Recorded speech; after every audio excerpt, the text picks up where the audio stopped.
Buenas tardes, bienvenidos al coloquio del día de hoy. Hoy tenemos a Brian Ryder de la Universidad de Temple en Filadelfia, quien está realizando una estancia, una visita aquí en el Instituto. Y la plática va a ser en inglés y el título es Operator Limits of Random Matrices. Gracias. Thank you very much. You can hear? It's working? Okay, I mumble in English, so if you can't understand me, say something. Okay, so first let me thank the Institute I've been here since January. I'm having an honestly fabulous time. It's going to be hard to go back, but this gives me an opportunity to publicly thank Geronimo and Maria Amelia, who are tremendous hosts. You know them well, so you can imagine they're tremendous hosts, and they are, so thank you to both of you. Okay, so this business of operator limit approach to random matrix theory is what I've been doing for a number of years. I thought about it just now, and I think like my last 3 grant proposals had exactly this title, so it gets embarrassing after a while. And the result of mine and my collaborators that I'll highlight today is almost, time flies. It's almost 8 years old, so you're not going to see something hot off the presses, but it was the first rigorous result in this direction, and I'll make connections with ongoing stuff today, but I think it's the most natural introduction to this circle of ideas.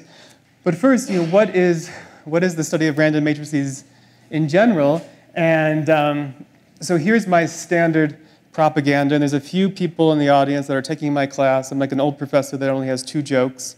So you've already heard this bit of propaganda before if you've been in the class. But so random matrix theory in general is an asymptotic spectral theory. You decide on some space of matrices which you draw at random, and you ask what do the eigenvalues do as the dimension tends to infinity. And then you might ask, well, how do you build a random matrix, right? If I grab U, you might say, just make the n by n squared entries all independent, random. But then this person might say, shouldn't we have symmetric matrices? Those are good, so they should be independent except for the symmetry. Or maybe you want to put Lebesgue measure down on some space of matrices except for some density that you define on that class. Or maybe you like unitary matrices. And then you can really put Lebesgue measure down because that's a compact group and there's a Hare measure. And these are all fine things to do, and people do all of the above. Today we're going to talk about Hermitian ensembles, and that's what's really connected to the initial motivations in the field, which I'll describe now. And also, more work's been done on the Hermitian case, just frankly because Hermitian operators are nicer than non-Hermitian operators, and that's how it is. So, most people tend to. Does this have a little light thing? It should. All right, I'll figure it out. This thing? No. Sorry. Oh, cool. I got it. Thank you. Sorry. I should have done that. I had 5 minutes beforehand to figure that out. So most people attribute the birth of random matrix theory to Eugene Wigner in the 1950s. So Wigner was a mathematical physicist, like an honest-to-God mathematical physicist, a real physicist that looked at experiments who knew mathematics. And in the 50s, people were studying the energy levels of heavy nuclei. Things like uranium-238. And the joke I always make is I know nothing about quantum mechanics except you're supposed to solve an equation that looks like this, right? H psi equals lambda psi. And H is a Hermitian operator on some Hilbert space. And if you're doing uranium-238, H is a differential operator in hundreds of variables, yes?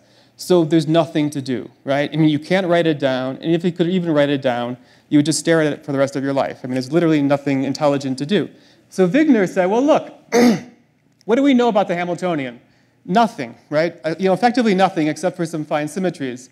So you shouldn't try to understand the Hamiltonian for uranium-238. You should try to understand the typical Hamiltonian for a heavy nuclei. All right? So what is typical? Typical means random, right? You decide. Typical means random. And then it's an operator in infinite dimensions. It's a partial differential operator. That's also bad. So you should truncate. So you should be studying a large dimensional random operator, random Hermitian operator. That's a random matrix. So depending on your upbringing, that either sounds obvious or ridiculous, right? It has a surmise. So Wigner's surmise was that the energy levels for a typical heavy nuclei should be well modeled by the eigenvalues of a random matrix. Okay? So that's one starting point of random matrix theory. I always like to tell people when I have the opportunity that I'm a probabilist. Mathematical statisticians back in the 1920s were thinking about the same problems. Nobody really picked up on it at the time. It took another 30 years before things got going. But a basic question in mathematical statistics is the following. You have some vector of data you want to measure, right? So like x1 through xp are some attributes like of an individual. Something like height, weight, education level, and how much money they make, right? And you want to test whether or not these attributes are correlated, okay? So what do? You go out into the street, like you go behind the Institute here, and in like 5 seconds, you could ask 300 people their attributes, right? You can find a lot of people pretty quickly. And, so you put this data vector, each instance of it, each recording of a different person is a column in this matrix. You make this data matrix, so x super 1 is the first person, x super 2 is the second person. And then what you do with it is you form this matrix S, which is called the sample covariance matrix. So you form XX transpose, and then you normalize by the number, I apologize, n is the number of people you observe, right? The amount of data you go collect. So if you think about it, what this matrix is, it's the empirical covariance matrix, or empirical correlation matrix. The ij entry of S is the empirical correlation between attribute I and attribute j. All right? So if P is fixed, if P is small, like, I don't know, 5, and you go find 300 people behind the Institute, then you have a huge number of samples compared to P, and then you expect averaging should take place, the law of large numbers should kick in, and so if this matrix is really the matrix of independent attributes, right, the ij entry should correspond to no correlation, and that should be roughly 0. And if you normalize your data, right, the entries along the diagonal, that should be like the variance of each coordinate. So that at least this matrix should be diagonal, and if you normalize the data, the matrix should be close to the identity. And so you can make all that sound, and mathematical statisticians use this to base the hypothesis tests, right? You expect this data is uncorrelated, you go get some observations, you form this matrix, which is an honest-to-God thing based on your data, and if it's close enough to the identity, you can accept the hypothesis that your data is uncorrelated, right? So that's classical stuff.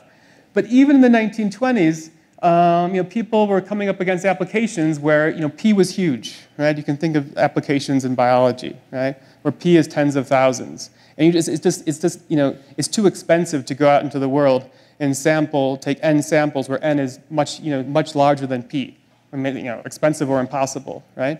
So then you have to live with the fact that your sample covariance matrix is honest to God random, right? No averaging won't take place, right? There's not enough samples for the law of large numbers to kick in. So you got to build a hypothesis test based on that, all right? So that's these are two motivations for these kind of Hermitian type random operators. Now, it is true that people probably attribute Wigner to being the father of random matrix theory because he did some of the first honest to God asymptotic calculations. So let's start for now with an n by n matrix M, okay? I'm going to describe an ensemble that's now even called a Wigner ensemble, all right? So the entries of M are all mean 0 and mean square 1, so variance 1, and everything's independent except you presume M to be symmetric. You're like real symmetric, complex Hermitian, whatever, right? But everything's mean 0, mean 0, mean 0, mean square 1, save for the symmetry. All right. Now, you want to ask what happens to the spectrum as n gets large, okay? As the dimension gets large. So a very simple calculation just based on, just computing the norm to the Frobenius norm of this matrix, the expected Frobenius norm, rather, will immediately indicate the spectrum kind of folds that grows order square root of n as n gets large. So if you want to look at a finite object, the right kind of scaling, the right kind of central limit theorem type scaling to do is to really knock your matrix down by a 1 over square root of n. That's just the appropriate scaling to see something interesting as the dimension gets large. So now let's let lambda 1 through lambda n be the eigenvalues of this matrix. So these are random variables, which are highly nonlinear functions of the inputs in M, right? And you want to ask what happens to these things, yes? So the first thing you could do, among the first things you could do, is you could ask where's a typical eigenvalue, right? So you have n eigenvalues, you close your eyes, you pick one at random, and you ask where on the line am I likely to find this eigenvalue, yes? Another way to, the most concrete way to access that is you form what's called the empirical density of states or empirical counting measure. So what I have on this side is a random probability measure. So this notation means I'm putting a delta mass at each eigenvalue coordinate, right? I have n points, they're random. I put n delta masses on the line, I sum them up, and I normalize by a 1 on n. Okay? Fine. That's a random probability measure. And Wigner's semicircle law, which he first proved an instance of, again, back in the 50s, for a very special case, is that this random measure converges in the sense of measures, in probability, to this deterministic measure, which is now known as the Wigner semicircle law. It's called the Wigner semicircle law because, that looks like a semicircle. Right? So the eigenvalues fall from -2 to 2, and there's, you can draw the histogram. So that tells you where you were likely to see the typical eigenvalue. All right? So this is something of what we would call a law of large numbers, because you have some averaging that's saying this random object goes to a deterministic object. It's not a number, but it's a deterministic measure. The real interest in random matrix theory is to understand local fluctuations. Yes? So for example, what Wigner was interested in when he was thinking about heavy nuclei is to say, look, you do an experiment, and I guess they can do this, right? And they can graph the energy levels of the nuclei, right? And they came from an experiment. Now what you can do is you can go deep into the bulk of the spectrum, right, the empirical spectrum, and you can just, you can bin or histogram the spacings you see between energy levels. This will give you some sort of probability distribution. So the kind of thing Wigner was after is that you go into this Wigner-type matrix for large dimension, and is it okay if I draw, this is great. It's not going to be the greatest picture, but you imagine, you got the semicircle law. Here's the origin, and say n is 200, yes? 200 eigenvalues. So you might expect lambda 100 to lie around 0, yes? Yeah? Well, why not? It's in the middle. It's the middle eigenvalue. So what you might think you would want to do is you look at lambda 100, just for sake of argument, and lambda 101. Those are two random variables, and their interspacing is random, and they should be roughly of order 1 on n. So the kind of thing Wigner had in mind was you take that random spacing, you blow it up by n, that should have a limit in distribution, and that should be the model for the typical bulk behavior of energy levels. All right? So that's the kind of thing I mean by local fluctuation. I'm not going to talk about bulk behavior at all today. So that's an obvious type of local fluctuation question that, about which hundreds of papers have been written, but we're not going to talk about it at all. What we're actually going to talk about, what I'm going to focus things on today, is what happens at the spectral edge. Now this doesn't have, so there's a lambda max living out here, right? And this doesn't really have, relevance to Wigner's original question because he's talking about bulk eigenvalues. But this is I think it's a natural question, right? You say, I have a typical Hermitian random matrix. I'm going to ask what happens to the spectral radius, yeah? Okay, one thing to note is that while the edge of the limiting spectrum is around 2, there should be a 2 here, yes, from there. Of course, just having Wigner's semicircle law doesn't preclude the biggest eigenvalue from wandering off to infinity on some different scale, because this is just averaging. However, if you're willing to assume a slightly stronger moment assumption, what I was talking about, if you remember, I said, let's just take this Wigner matrix, all the entries are mean 0, variance 1. And that's the Wigner semicircle law is completely universal. Wigner proved it for bounded entries, blah, blah, blah. But now many papers have been written. Now people know you just need, second moment finite, mean 0, second moment finite. If you have fourth moment finite, no one here should care about these kind of picky things, but you need a little more assumption, more assumptions on the matrix. But not, an additional mild assumption will allow you to prove that lambda max, the biggest eigenvalues, converges with probability 1 to 2. And likewise, lambda min converges with probability 1 to -2. So then the Wigner semicircle law really captures all the eigenvalues, right?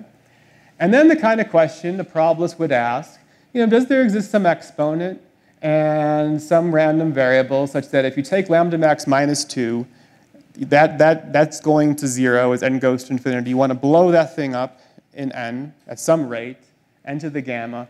And is there a limit law in distribution? All right? And if you ask your undergrads, they would say gamma's a half, and that's a zeta, I think. Zeta's a normal, right? That's what you would. Why not? Okay, but that's wildly incorrect. All right, and this kind of result wasn't accessible until the mid-90s. You think Wigner semicircle law, 1953 or something. Not until 1996.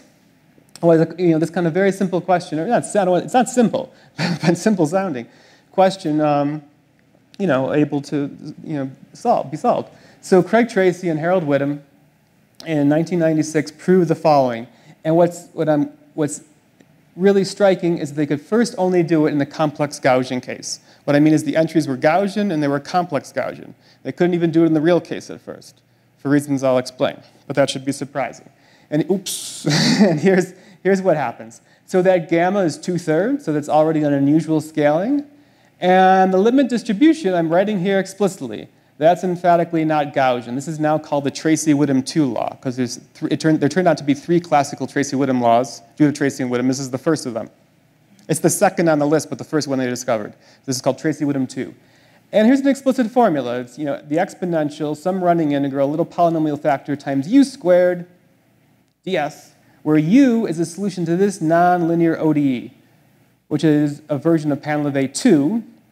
And you take the solution to this nonlinear ODE such that u looks like the area function at positive infinity. Okay, that's like a mouthful, but that's the answer. First of all, it's striking that this is a nonlinear ODE. There's no reason that should have a unique solution, but if you ask for this Panlevet function to look like the area function at infinity, it turns out to be a unique, there is a unique solution. It's the Hastings-Maclaurin solution. It's the solution that comes up in the self-similarity solution of KdV, if that's something people know. So that's also an interesting point of contact. But this was a new object at the time, like entirely new, right? It had not been seen before. And I should maybe point out that it's completely asymmetric, right? The tails don't look like Gaussian tails. So there are formulas. I didn't give myself a lot of room, but the Tracy-Whittem law looks something like this.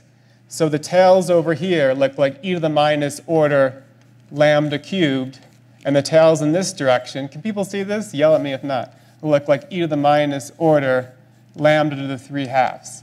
So when you go out of the spectrum, the tail is fatter than Gaussian, and when you go into the spectrum, the tail is much thinner than Gaussian, and that kind of makes sense because for the biggest eigenvalue to be small on the left-hand side means it has to move, right? There's all these eigenvalues that it kind of has to tunnel through, or they have to get out of its way, and that's a much rarer event than it being large. So that's the answer, and I'll explain to you, or try, give you some hint of where on earth this came from. All right, but let me just point out for completion, and for, to hint at something we'll need later, is that there were these ensembles that came up in the mathematical statistics literature, and they now have been treated asymptotically at the same level. All right, so let's go back and think about, I'm going to try to push the right button. All right, let's take an ensemble of the type 1 on n, XX transpose, or XX conjugate, where now x can be rectangular, and x is built out of all mean 0, mean square 1 entries. Yes? And now, you can do the same. You can look at the shape of the limiting density of states. It's a little more complicated to look at, and it depends on the aspect ratio of these 2-dimension parameters, right? This matrix n can be n by m in general, right? And here I'm taking m to be larger than n just for sake of argument. But you don't get the Wigner semicircle law out. You get something different, slightly different. And you can write it down. So if the limiting aspect ratio as the dimensions go to infinity is c, which I'm here just taking to be bigger or equal to 1 for sake of argument, then you get this object, which looks a little bit, it's qualitatively semicircle-esque, but it's different. And the left and right endpoints of support are given in terms of c. Okay, this is called the Marchenko-Pasteur law, and you can prove it at the same level that people prove Wigner semicircle law. All right? And now when c is bigger than 1, you have Tracy-Whittem fluctuations at both the minimum and maximal eigenvalue. So again, the mantra around the matrix theory is that these kind of global statistics you don't maybe expect to be universal because they see the symmetry class of the whole ensemble.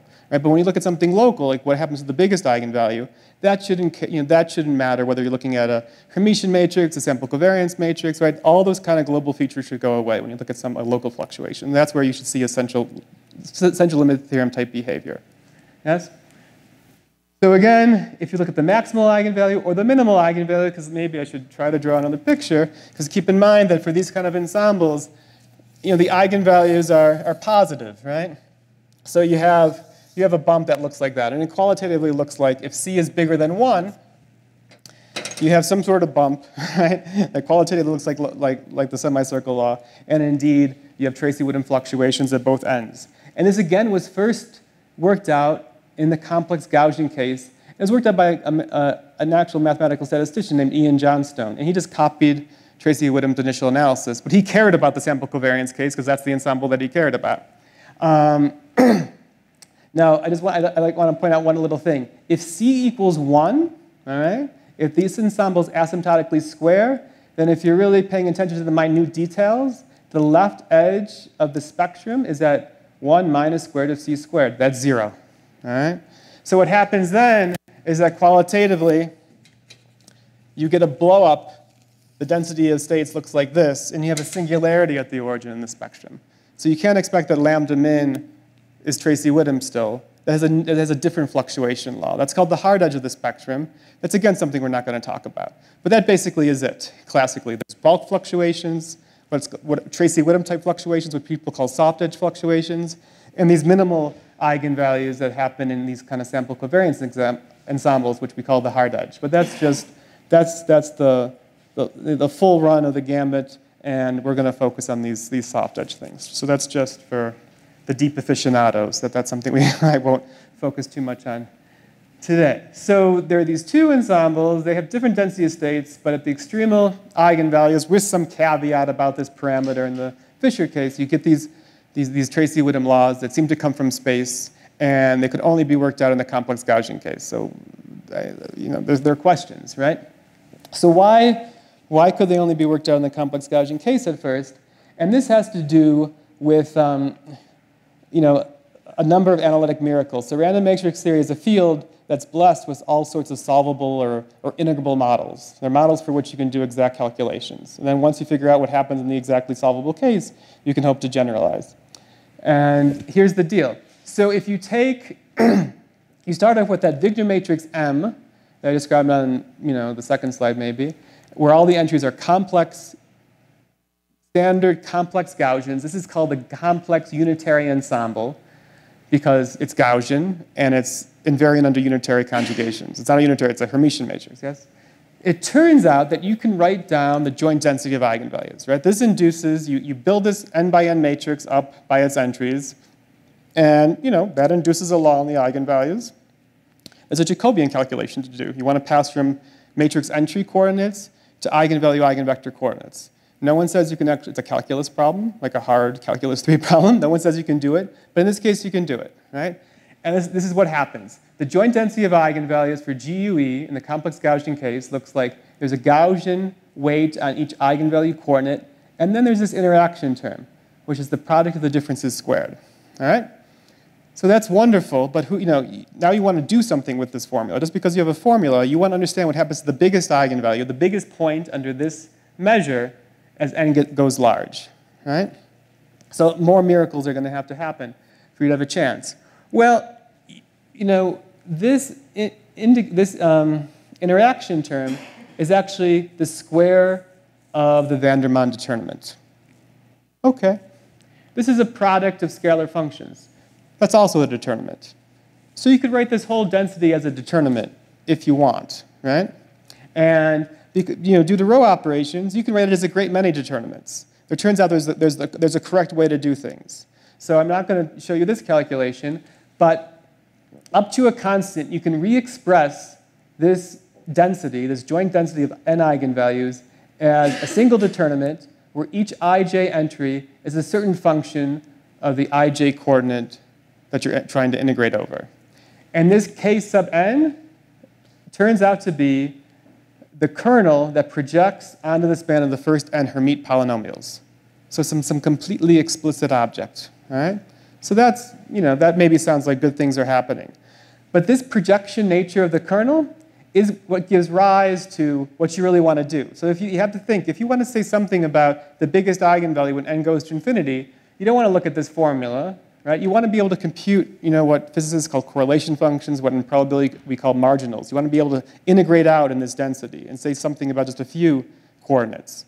So you want to be able to do, now I'm just rewriting the density, forgetting a constant. You would like to be able to integrate out, say, from some coordinate out to the end, and just get the projection of this density onto the first k coordinates. And this is not a hard calculation. Everyone here could do it if you had time. But using the determinant structure and the projection structure of this kernel, it turns out that all finite dimensional marginals are, up to a new constant, the same object. So all finite dimensional marginals are determinants of the same kernel operator. So all marginals are at your fingertips. And such an ensemble is called a determinantal process. And it arises in all sorts of statistical physical models. But anywho, it is then a fact, so that's nice, but there's more. Right? This is a general fact for any determinantal process. So a determinantal process is one such that all the finite dimensional correlations that are a determinant of a fixed kernel. All right? And there has to be technical conditions on the kernel, but that's not important. I mean, it's important, but we're not going to get into that level of detail. And here's the fact. For any such determinantal process, the probability that you don't see any points in some set B, here's set for us, B are the the points are the eigenvalues, and B is some set of the line. It's also a determinant. And what it is the determinant acting on L2 of your kernel operator thought of as an integral operator. So Kn, I'm using the notation for Kn twice. So Kn is this explicit kernel, right? But you can also think of it, it's a function of two variables, it's a metric function of two variables, but you could certainly also think about it as the kernel for an integral operator on L2 restricted to some set, right? And then it's a nice operator. It has a Fredholm determinant. If you don't know what a Fredholm determinant is, it's okay. It's some explicit thing. So the point is that you can write, this is some kind of exact formula at all n. And if you think about it, what we want to do is a quote-unquote gap. This is what's called a gap formula among the cool kids, right? Because you're asking for there to be a gap in the spectrum. There's no points in the set, and the probability the biggest eigenvalue lies under some level is, of course, the probability there are no eigenvalues above that level, and that's a gap formula. Okay? So that means that, well, let's just maybe back up. So if you specify to this GUE case, this is some explicit, object in terms of Hermite functions. So that turns this delicate probabilistic question into a question about the asymptotics of Hermite polynomials, which people have known for years and years. Right? So presumably, this can be pushed through. So using this, again, gap formula, this limit, if you put this scaling in this Fredholm determinant that was first built out of Hermite functions, what you can first prove, it converges to a Fredholm determinant for a new operator. All right? And that's the initial definition of the second Tracy-Whittem law. And this kernel that was first built out of Hermite functions scales to a kernel that's built out of Airy functions. All right? So the Airy is some function that solves a certain ODE, and there's an explicit form of that. So I would suggest, and how is it a distribution function? You take the integral operator with this kernel, you restrict it to L2 from t to infinity, you compute its Fredholm determinant, and I'm telling you that's the limiting distribution function of the biggest eigenvalue, right? So, I think everybody would agree that's a kind of a hopeless formula for doing anything. So, this is on one hand, just some hard work with known asymptotics. So the real achievement of Tracy and Whittem is to go from this object, which is complicated, and you can only write down some kind of infinite expansion, and give you this closed Pan-Levé formula, which you can draw pictures of, better pictures than this. All right. So that's any questions? I mean, there's all this magic. If you have complex Gaussian, then you have determinants. If you have determinants, then you can do these integrals, and then there's a Fredholm determinant, and then you can push the asymptotics through the Fredholm determinant. I'm not explaining at all how you go from this Fredholm determinant to the Pan-Levé formula. That's a whole other kettle of whatever, fish or worms or something. So now in that complex Wishart case, where I told you that Ian Johnstone had kind of repeated the Tracy-Whittem analysis, all that structure is still there. Right? If you start off with this XX transpose matrix ensemble, and X is all complex Gaussian, then you have all this, well, let me go back. All this business is true. All this business is true. It's again determinantal. What you get, so what I'm saying is, what I'm attempting to say, I haven't said anything yet, what I'm attempting to say is that complex Wishart ensemble is again a determinantal process, which means you can, at the beginning, you can compute the joint density of eigenvalues. You see this exact same interaction term, right, with the van der Waals squared. You don't see Gaussian weight on the line. You see lambda to some parameter and then an exponential weight on the half line. And that's the Laguerre weight, corresponding to Laguerre polynomials. So all the structure is the same, except you swap out Hermite for Laguerre. So at this level, the fact that you saw these Tracy-Whittem fluctuations, both for GUE, these complex Gaussian ensembles, and for these complex sample covariance ensembles, is really almost a statement that Hermite functions and Laguerre functions kind of look the same for high degree. So it seems almost not deep at all, right, at some level. It seems like a happy accident. Okay. So now, you'd say, well, that's crazy. Why can we only do this for, complex cases? What happens when you have a real Gaussians? Well, it turns out that you can do it. It's just much more difficult. So if you went back to either of these pictures, Wigner type or sample covariance type, and you replace the complex Gaussian entries with real, or you can actually do a quaternion case, it turns out. No one cares about quaternions, but you can do it. You can define a Gaussian quaternion random variable and fill your matrix up in a self-dual way. Then it turns out the eigenvalue densities look exactly the same, except you replace the van der Waals squared with van der Waals to the first power or van der Waals to the fourth power. So when we speak of the beta 1, 2, or 4 ensembles for real, complex, or quaternion, and that's why we call Tracy-Widom 2 Tracy-Widom 2, because it corresponded to the complex case. All right, so when beta is 1 or 4 in the real or quaternion cases, you no longer have a determinmental process. You can no longer write the correlations or marginals in terms of determinants. You can write them in terms of Pfaffians. All right, Pfaffians are, they're the square roots of the determinants of skew-symmetric operators, okay? So it's just another level of complexity. But so instead of determinants of a scalar kernel, you get Pfaffians of 2 by 2 skew matrix kernels. But everything, again, is built in terms of Hermites or Laguerres, if you're looking at Wigner or sample covariance type. And you can push the analysis through. There are many more technicalities. But again, it was worked out a few years later by Tracy and Widom in the Wigner type cases, and then other characters in statistics in the sample covariance cases. So there exists a Tracy-Widom 1 law and a Tracy-Widom 4 law. And they're again given in terms of Painlevé. So what I'm writing here, F2 was the Tracy-Widom 2 law that I showed you at first. And to get the Tracy-Widom 1 law for the real Gaussian matrices, you take that distribution function, you take its square root, and then you multiply it by some exponential factor, and that U is the same Painlevé. So there's more crazy formulas. There's these three objects that have shown up in random matrix theory. So at this point, if you've never seen this before, you should be like, you should be ready to leave, because they're just, you do these very particular problems and you see these ridiculous-looking formulas, right? That's a reasonable response, to being presented with this.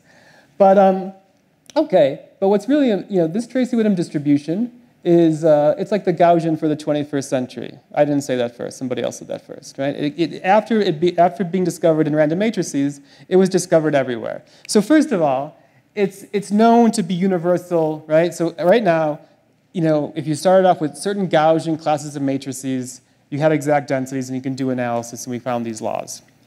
So probabilists have all sorts of machinery to prove what are called invariance principles, right? They can say, okay, you can do this exact calculation in the Gaussian case. I'm going to take my entries to be Bernoulli or something, just coin flips. And I no longer have formulas, but what I can do is I can show whatever the limit is, it has to be what you got in the Gaussian case. And you already did the Gaussian case, so now I know it's universal, right? So a long line of authors have shown that Tracy-Widom is universal for random matrices, right? If you have the biggest eigenvalue for, all you need is mean zero, finite fourth moments, all right? And Sashnikov had the first result requiring all moments, then Sashnikov and Pesce broke that down, and then there's a huge burst of activity. So this was in the early 2000s, and this is, Terence Tao, Fields medalist, and this is Yao. So these guys were competing, and they worked it down like the late 2010-ish, 2012-ish. It became completely universal for all reasonable Wigner matrices. So it's universal across matrices. But what's more exciting is that this Tracy-Widom law, after its discovery in the world of random matrices, are now understood to be, I say, the appropriate normal, the appropriate Gaussian for a Y class of nonlinear phenomena that just shows up in statistical mechanics. So there are many, many models I can tell you about. I'll tell you about two. So one is last passage percolation, and there's some stuff written on the slide, but I'll just try to explain. So imagine you have the first quadrant, the positive quadrant, and in each integer coordinate, okay, each lattice point, you put a random weight, non-negative random variable, all IID, all right? And I ask you to do the following. You start off, you imagine you're some person starting off at 0, 0, and I'm your friend. I'm at NM, and you want to come see me, but you can only go up and to the right. You can only take these upright paths. And you imagine all possible ways you could come see me, and the random variable you look at is the path of maximum weight. So that, you sum up the weights along the path you take, and you think of the path that has the longest weight. This is called last passage percolation. It might seem weird. Usually in percolation, you think about the minimal, if I'm your friend. Maybe I'm not your friend. You want to take the longest possible time to come see me, right? But that's the random variable that you look at, all right? Now, there's a huge story here about what the distribution of the weights are, but people now know things of the following type. If you take this, L is that maximal weighted path, and if you take nm to infinity at some rate, and you ask for a limit theorem for this thing, after you appropriately center and scale, you get Tracy-Whittem 2.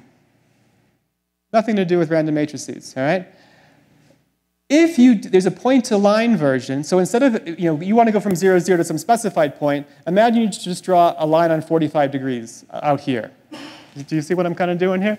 And what you do is you take the longest weighted, the maximal weighted path from 0, 0 to any point on this 45-degree line, and then you pull the line to infinity. Right? And you ask the same kind of question. Is there a fluctuation limit? Then you get Tracy-Whittem 1. All right, it's true. So another model about which, many hundreds of papers are written is ASEP or TASEP. TASEP came first in terms of Tracy-Whittem. This stands for, with the T, totally asymmetric simple exclusion process. All right. So here's the model. You have the line, just the integer points on the line, yeah? And at time 0, you sprinkle a bunch of particles at integer points. You only let one particle per site. All right? So you have no particle at site 10. You have a particle at site minus 23. Right? It's a bunch of particles.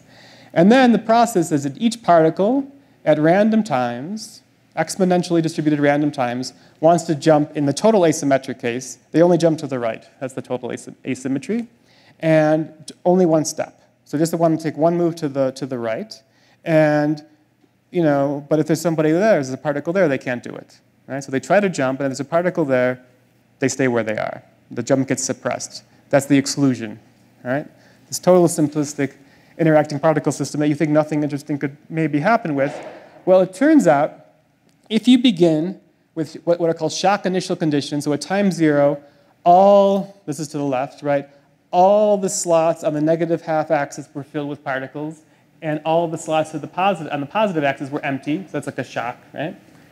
Then a long time flux, so I apologize. The random variable that we want to look at now is we place ourselves at the origin, and we just count the number of particles to fly by in time t. So, as t gets large, a large number of particles tend to go by. So you can imagine there's a centering, right? Maybe it's linear in t to first order, and then there's a fluctuation exponent. So if you center and scale that flux, that long time flux, you get Tracy-Whittem 2. And if you start off with what are called flat initial conditions, you get Tracy-Whittem 1. I'm not even going to tell you what it is. It's just some different initial conditions, you get Tracy-Whittem 1. So again, there doesn't look like there's any random matrix through here. And I could go on and give you more and more examples where Tracy-Whittem has been discovered. All right. So the physicists, had this all worked out in the 80s. They said, look, this is obvious what's happening here. So back in the early 80s, or mid-80s, I wrote mid-80s here, but I might be wrong. In the 80s, anyhow. Not late, mid to late, mid to early, early to mid, 80s, yes? These three physicists, Carter, Parisi, and Jang, they wrote down a stochastic partial differential equation that was supposed to model certain growing interfaces, all right? So h is a height. It's a scalar function. It's this height growing in one dimension. The hxt is the height at position x at time t. So the change in the height, there's some smoothing. There's a Laplacian term. This term is supposed to be lateral growth. So if you imagine you have some bump in your height, in your surface, it wants to grow out, right? Tangentially in all directions. That's what that term is supposed to do. And then there's noise. And they're physicists, so they don't care. So they put down a space-time white noise. All right? And then they made a prediction that for a long time, at any fixed x, there would be some scaling, h infinity t, and then you would see that kind of magical 1/3, 2/3 types exponent, right? Tracy-Whittem-like, and then there'd be some limiting random variable. And they said, look, everything you're seeing is an instance of this phenomenon. Because both, and I don't have time to explain it, but you got to trust me, both ASEP, or TASEP, and last passage percolation, you can really, you kind of turn them on their side and you squint and you relabel variables and you can make them look like discrete random surfaces that are growing in time. So the physicists said, look, both ASEP and last passage percolation, they're discretizations of KPZ. KPZ is a universal object. And that random matrix stuff, that's just a coincidence, right? That, that just happened. That really has nothing to do with anything, okay? And that's true. Now, this is a pretty phenomenal story. So, KPZ itself is completely ill-posed, right? This equation, it makes no sense rigorously, all right? And only declaring it as, see, if you cross out the space-time white noise, and that's the problem, this white noise is the problem. If you cross that out, then this is Burgers, all right? And how do we learn to solve Burgers? By taking a Hopf-Kohl transformation of the heat equation. So there you can formally Hopf-Kohl this thing, and what it turns into is what's called the stochastic heat equation, and that's well posed, all right? So only by doing that and using another amazing formula of Tracy and Woodham, not the old formulas, they have other formulas for ASAP, they're everywhere, that in about 2011, Amir, Corwin, and Costal, and then with competing work of Sasimoto and Spohn, showed that KPZ was in the KPZ hierarchy. So what I mean is they basically proved something like this for the Hopf-Kohl transformation of KPZ. Or really, they proved something like this for the log of the solution of the stochastic heat equation. Right? So that's very recent stuff. And of course, there's now recent work of Martin Harrier making direct sense of this object through some sort of renormalization. So the physicists were right. I always like to point out, though, that there was one positive note. The physicists never saw coming the fact that there were different fluctuation exponents, right? There's not Tracy Woodham. There's not just one exponent. I mean, not exponent, I'm sorry, but limit law, right? There's Tracy 1, 2, or 4. And we've already seen with different initial conditions, you could get Tracy 1 or 2. I haven't shown you anything with 4. But that's something that physicists didn't anticipate at all, right? So what this means in the KPZ picture, for different initial conditions of the height, people now understand this. You can produce KPZ, sorry, in the long time height limit, you can produce the long time height limit of KPZ, rigorously now, you can produce Tracy Woodham 1 or Tracy Woodham 2, depending on the initial conditions. So that's something that the mathematicians, understood before the physicists did. So this was all supposed to be motivation for why you should care a little bit about Tracy Woodham, all right? So now I'm finally going to explain where the operators are, where the random operators are. So, I wanted to show you one more thing. I'm sorry, I forgot. I like this picture. I think this is pretty phenomenal. There are people in labs trying to produce Tracy Woodham, like it's an actual phenomena. Like we believe in the Gaussian, right? We at the end of the semester, we make grades and we graph our students' grades and we look for a Gaussian. We believe it's an actual thing. So these pictures, science is not my thing, but this is from the experiments of these two Japanese physicists, experimental physicists. What they do, there's a liquid crystal. Okay, there's a liquid crystal and there's a laser. And what they're able to do is they're able to shine the laser on this liquid crystal, and they can grow it in a roughly circular fashion, or they can make it grow tangentially, right? So it's roughly flat. It's either grows out from some dot or flat. And then what they do is they say, well, there's an average displacement, so you subtract that off, and you look at the fluctuation, and they graph the height. This is some blow-up of their graph. And for circular initial conditions, that's, these red and blue dots are something from their simulation, and the dotted black line is Tracy Woodham 2, right? And then over here is from the flat case, there's Tracy Woodham 1. And you may or may not think these pictures are super convincing, but, people are trying to produce Tracy Woodham in labs. So that's a real phenomena. Okay, so now, finally, I'll try to tell you about the things I've been doing. Okay, so out of left field, I'm going to introduce what I call the general beta ensembles. All right, so you go back to those special models that it all began with, like these GUE models where you had exact density of eigenvalues, and you try to generalize them. So this looks like something I wrote many slides ago. If beta was 2, that was the density we got for these Gaussian complex matrices. Right? And I said, then they're determinantal, and people can do exact calculations. Right? And if beta is 1 or 4, then that corresponds to the real or quaternion Gaussian cases, and the calculations are harder, but people did them now in mid-90s, right? But it's a completely reasonable thing to imagine, just forget about eigenvalues for a second and think about just this density on points, right, as its own object, and now think of beta being positive, right? So, a point of view, and a real point of view in the mathematical physics literature is this law on points is a one-dimensional character of a log gas. So this interaction term, if you exponentiate it, meaning if you write e to the log of this object, it's just beta times the log of all the differences, right? Which looks like the Coulombic interaction. Of course, that's the Coulombic interaction in dimension 2. And we're in dimension 1 because the points are on the line. But, there are physicists who have suggested, like, look, this is wonderful. We have a model for a Coulomb gas. Of course, it's restricted to a line, so it's a little bit artificial. But for 3 special values of the beta, which you can view as temperature, charge, if you like, it's solvable. Like magic happens. So what happens for general beta? Right? And if you're a probabilist, you might say, look, for these models, the biggest point, the extremal, right, the extreme distributions have given rise to these Tracy-Woodham laws, which appear everywhere. There should be a limit law for the biggest point for general beta, and this should give us a whole 1-parameter family of limit laws that the Tracy-Woodham sit in. Right? So you would want to access that.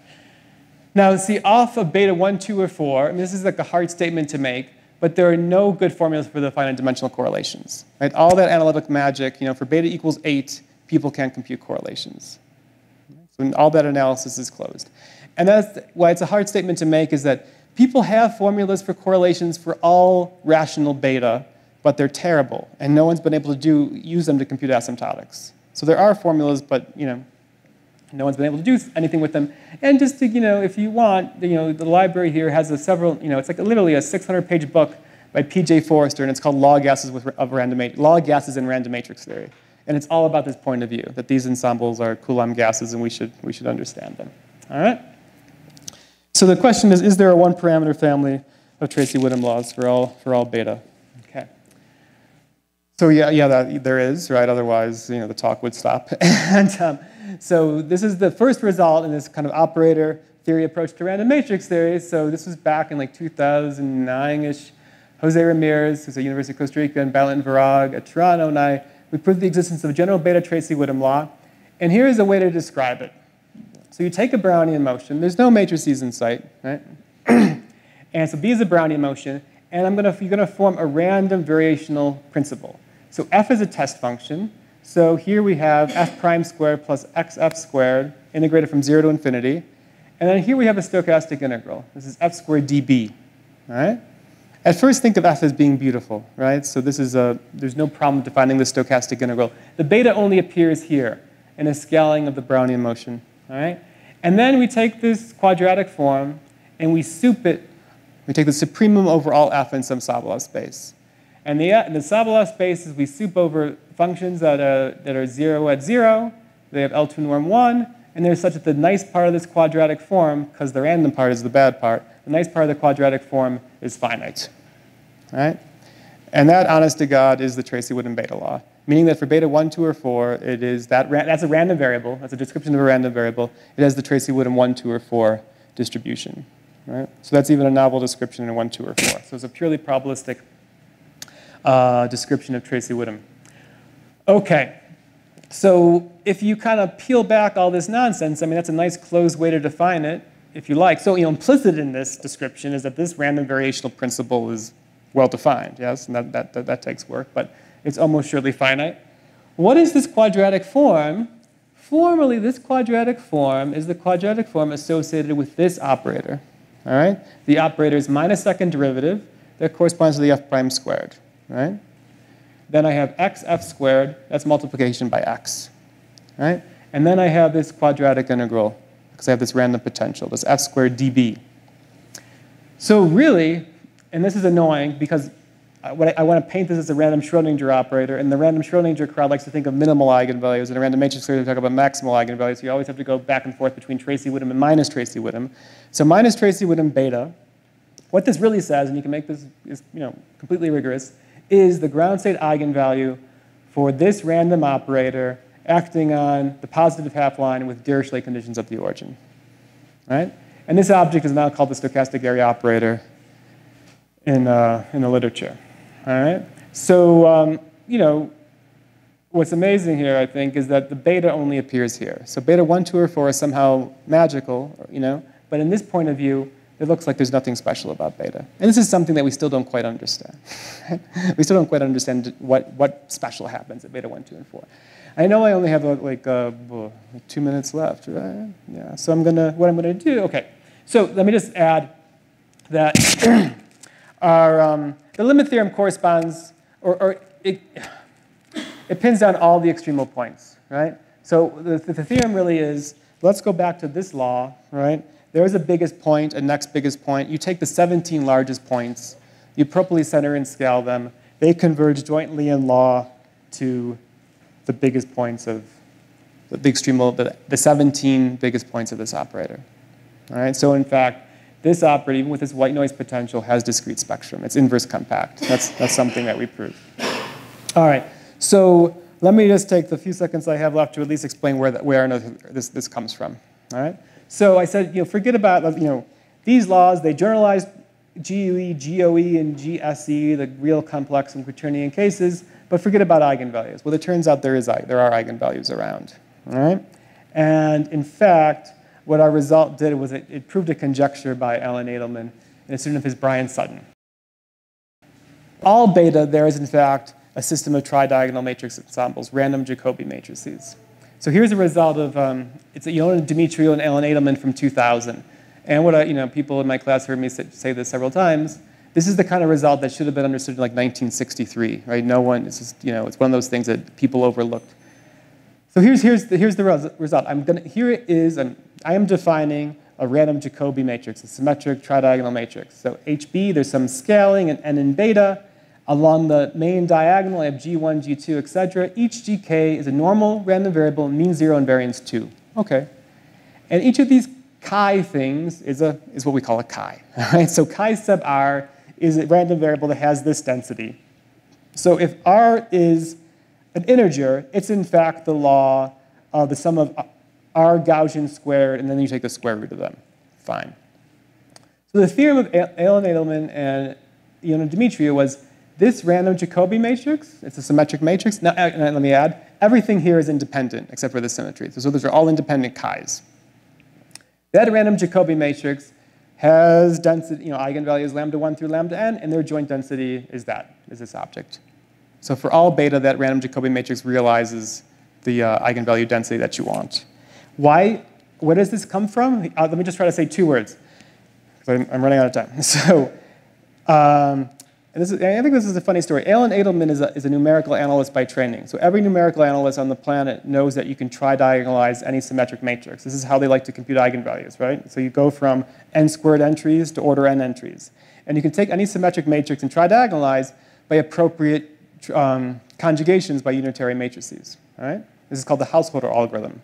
If you start out with a matrix that's Gaussian, like the Gaussian unitary ensemble, Gaussian and symmetric, you can just run the Householder algorithm, and due to the rotation and variance of the Gaussian distribution, you can follow what happens. You can just do it, right? You can track the distribution.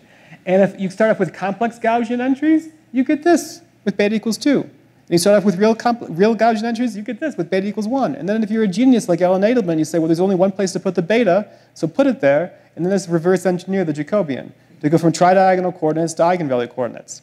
And what's spectacular is that if you know a little bit, there's a guy who knows this, right? From going from Jacobi ensembles to eigenvalue, eigenvector, or norming, what's called norming constant coordinates, this was known as Sphego, right? So the Jacobian behind this was, something that was written down in the 20s or 30s. So this is just taking 2 little observations and writing this down. All right? Okay, so now the point is that you have this thing. This doesn't allow you to compute statistics, right? We still can't compute correlation functions. But there's a point of view in probability theory, and everywhere, that maybe you should not try to scale the statistics because they're hard. You should scale the biggest object that you can, right? Scale what you can. Right? So you want to know something about the eigenvalues, maybe you should scale the whole operator, right? And if you can scale the operator, then you conclude something about the eigenvalues after the fact. It's what you call the objective method. And you scale everything you can. And then you project down. So, and this was actually conjectured. Soon after they had this, Alan Edelman and a student of his, Brian Sutton, wrote a thesis with all sorts of numerical evidence that the following kind of thing would be true. As you take this random Jacobi matrix, you try to view it as a discretization of some differential equation, some random differential equation. And you should say this object should be scaling to a random differential equation, and that's how we're going to understand the spectrum. And that's what the stochastic area operator is. So let me just kind of run you through what was their heuristics, because I know I'm officially out of time. So what you want to do is remember, Tracy Whittam, you subtracted 2 and you blew up by n to the 2/3. Now you take the random Jacobi matrix, you subtract twice the identity, and you blow the whole operator up by n to the 2/3. So you try to scale the operator the same way you scaled the eigenvalue. And now if you go back, what does this operator look like?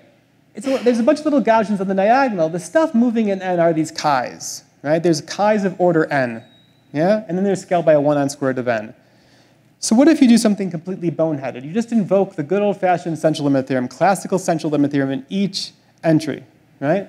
So a chi beta n minus k divided by 1 on square root of n looks like, and this is fishy, right? But this is just like Taylor expanding and applying the CLT with no error bounds, just, completely heuristic. For the first order, it looks like 1, because the k shouldn't matter if k is small. And the deterministic correction is minus k over n, yes? This is Taylor expansion. And then you get the CLT. Then you get a 1 over some junk in beta and n times a Gaussian, because there's a Gaussian fluctuation when you average. And then you just go back and you shove that heuristic into the matrix. You replace all your chi's with that, all right? Now, if you remember, what's to first order? You have minus 2's on the diagonal and 1's on the off diagonal, multiplied by n to the 2/3. So the leading order deterministic behavior of this random matrix looks like n to the 2/3 times the tridiagonal with 1's on the off diagonal and minus 2's on the diagonal. And that's the discrete second derivative operator. That's discretized second derivative on the spatial scale n to the 2/3. All right? And then if you forget the 1, you go to the next deterministic level. What you see is, I spelled tridiagonal wrong here. You see a tridiagonal matrix with, on the kth off-diagonal entry, you get k times the scaling and then to the 1/3, right? 0 on the diagonal, and then the same thing on the off-diagonal, because it's symmetric. And you say, well, that should be the same thing as multiplying by a diagonal, where you have minus k over n to the 1/3 on the diagonal. Remember, n to the 1/3 is the spatial scaling dictated by the first part, right? That's like your delta x. That's the continuum scale. So that should look like multiplication by x, right? And then there's the noise. So you see second derivative plus x plus noise. And if you track variances, the only possible guess for the noise is that it's white noise, which is, of course, totally formal at this level. And, right, so that was second derivative plus x plus white noise, and it turns out to be true, right? So this like very, almost dumb heuristic really gives you the truth for all these beta ensembles. So I'm totally out of time. I'm over time, so I'm going to stop. All right, thank you for your time.